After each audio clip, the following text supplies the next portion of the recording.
उद्धव ठाकरेंनीच राज ठाकरेंना छळलं, त्रास दिला आणि पक्षाबाहेर जायला भाग पाडलं. शिवसेनेच्या अधोगतीला उद्धव ठाकरे जबाबदार, नारायण राणेंची टीका.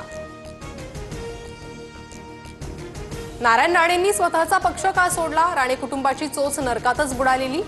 भास्कर जाधवांची टीका, तर जाधवांकडून नितेश राणेंचा नेपाळी वॉचमॅन असाही उल्लेख. चलो वरळी म्हणत विजय मेळावा वरळीत होणार असल्याची सामनातून घोषणा. मेळाव्याला उद्धव ठाकरेंसह राज ठाकरेही उपस्थित राहणार.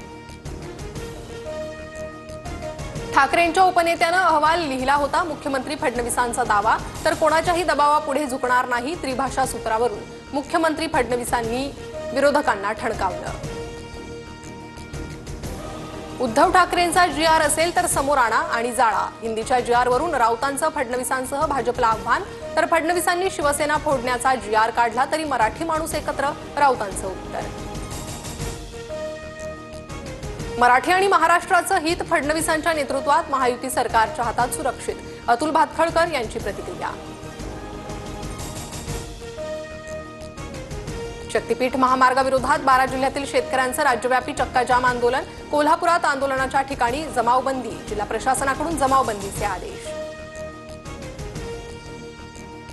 शेतकऱ्यांना आपली जमीन वाचवण्यासाठी रस्त्यावर यावं लागतंय. शक्तीपीठ महामार्ग सरकारनं रद्द करावा, सतेज पाटलांची मागणी. शक्तीपीठ महामार्गाबाबत लोकांना विश्वासात घेऊन निर्णय घेऊ. शेतकऱ्यांच्या अनुमतीनंतर मार्ग करण्याची सरकारची भूमिका, हसन मुश्रीफांची माहिती. भाजप प्रदेशाध्यक्षपदी रवींद्र चव्हाण बिनविरोध, आज अधिकृत घोषणा होणार. प्रदेशाध्यक्षपदासाठी रवींद्र चव्हाणांचा एकमेव अर्ज आल्यानं बिनविरोध निवड.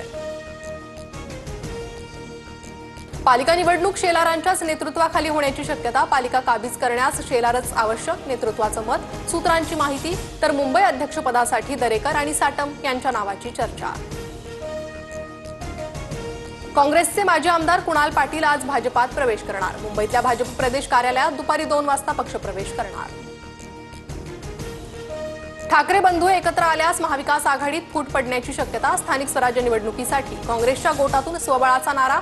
राज ठाकरेंची भूमिका अमान्य असल्याचं मत. 7 तारखेच्या बैठकीत अंतिम निर्णय होणार. इंदापुरातील सराटीत संत तुकोबांच्या पादुकांचं निरास्नान. तुकोबांच्या पालखीचा सोलापुरात प्रवेश. अहमदाबाद येथील विमान अपघाताला विमानातील संगणकीय बिघाड कारणीभूत असण्याची शक्यता. अमेरिकेतील विमानतज्ञ मेरी स्किवाओ यांचा दावा. लाडकी बहीण योजनेची पहिली वर्षपूर्ती. अनुदानासाठी 2,984 कोटी वितरित.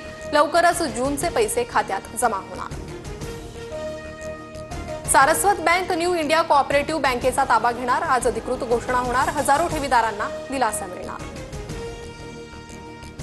चंद्रपूरच्या ताडोबातील कोर भागातील सफारी आजपासून बंद. 3 महिने कोर भागातील पर्यटन बंद राहणार.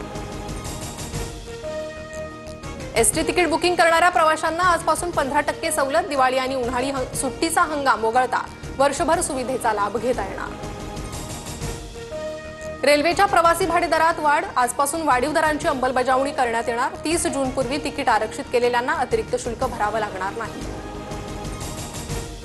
राज्यातल्या काही जिल्ह्यांना आज पावसाचा अलर्ट. पुण्यासह सातारा, रत्नागिरीला ऑरेंज अलर्ट, तर विदर्भ आणि मराठवाड्यातील काही जिल्ह्यांना येलो अलर्ट. यमुनोत्रीमध्ये मुसळधार पाऊस. उत्तराखंडमध्ये महाराष्ट्रातील 200 पर्यटक अडकले. 50 जण मुंबईचे असल्याची माहिती. आजपासून राजधानी दिल्लीत जुन्या गाड्यांना इंधन बंदी. 10 वर्षांवरील डिझेल तर 15 वर्षांवरील पेट्रोल गाड्यांना इंधन मिळणार नाही. गाड्यांवर नजर ठेवण्यासाठी पेट्रोल पंपावर स्पेशल कॅमेरे.